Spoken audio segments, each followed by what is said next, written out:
All right, let's talk about one of the most crucial steps in web development.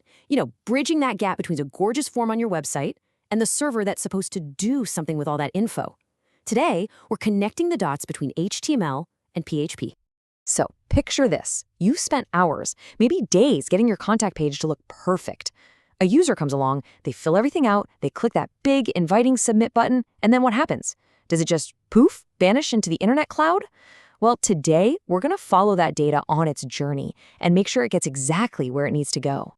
Here's the plan for today. First, we'll tackle the main challenge. How do we even capture data in the first place? Then we'll get our hands dirty building the form with some HTML and then writing the PHP to actually process it. After that, we get to the magic part, making the connection, and we'll wrap it all up with some really good practices that'll make your form secure and professional. So what's the big deal here? Well, an HTML form, all by itself, is basically just for show. It can't do anything. It's like a really well-designed mailbox, but there's no mail carrier to come pick up the letters. Our job today is to build that postal service, to pick up the mail and get it delivered. Think of it like this. We've got two main characters in our story. First, there's the HTML form. That's the public face, the friendly interface that your user sees. And then, working behind the scenes, we've got the PHP script. That's the private brain of the operation. Our whole mission is to get these two to talk to each other.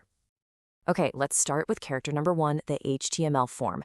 This is our foundation. We're literally creating the digital version of a letter that our users are going to fill out and send to us. So the code itself is pretty simple, right? The form tag, that's like our digital envelope. And the input and text area tags, those are just the lines on the paper for the user to write on. But look closer. See those two little attributes, action and method? Those are the real magic here. They're the secret sauce. And trust me, we're going to dive deep into what they do in just a bit. So our user has written a letter and it's sealed in the envelope. Now what? We need someone on the other end to actually receive it and read it. And that's where our second character, the PHP script, comes into play. This is our destination. Now, this first little piece of PHP is so important. This if statement is basically our script putting its ear to the door. It's listening for a very specific knock, a post request. It will not do a single thing until it hears that knock. This is great because it prevents the script from just running by accident. Okay, the script heard the knock, it opened the door. Now, how does it actually read the letter? It uses this special PHP variable, $POS. You can think of it as a magic inbox that automatically has all the data that was sent from our form. We can just pull out the name and the email by asking for them by name. And right here, we're just printing them out to the screen to prove, yep, they arrived safe and sound. So we have the letter, and we have the person waiting to read it. But how in the world do they find each other? This is it. This is the big aha moment. This is the secret handshake that connects the whole system. Hey, remember that action attribute from our HTML form a few minutes ago?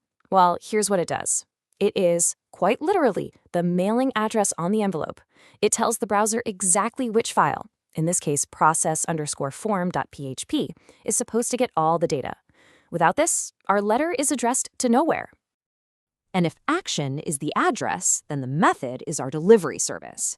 We've chosen post for our method, which is kind of like using a secure armored truck. It bundles up all the data and sends it privately and safely. And this is exactly why we choose post almost every time. The other option, get, just slaps all the data right into the URL, up in the address bar where anyone can see it. But post tucks it away neatly inside the request body, totally hidden from view. For any form that has passwords, emails, or any sensitive info, post is really the only way to go. So let's make it official. That PHP inbox we talked about, it's called the $post superglobal. It's just a special array that PHP automatically creates for us, and it fills it up with all the goodies that were sent over using the post method. This is how our script opens the envelope and reads the contents.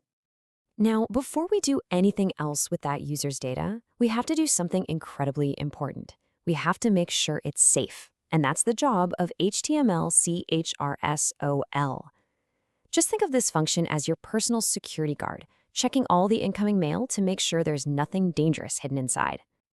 And listen, this isn't just a nice to have, it is your #1 defense against a really nasty kind of attack called cross-site scripting. You'll see it called XSS.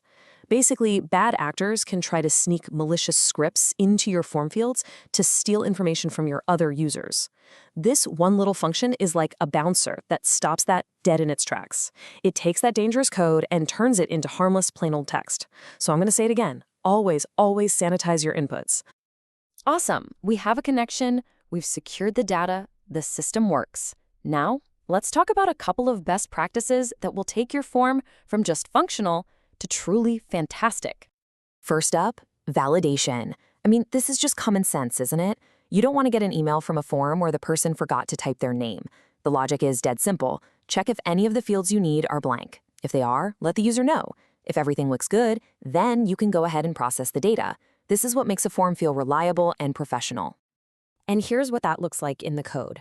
We just use PHP's handy empty function inside an if statement. If the name variable is empty or the email variable is empty, we stop everything and print out an error message. Otherwise, we continue on into the else block and get to the good stuff. So, what is this good stuff I keep talking about? Well, a super common thing to do is have the form submission sent straight to your email inbox. It's a simple 3-step process.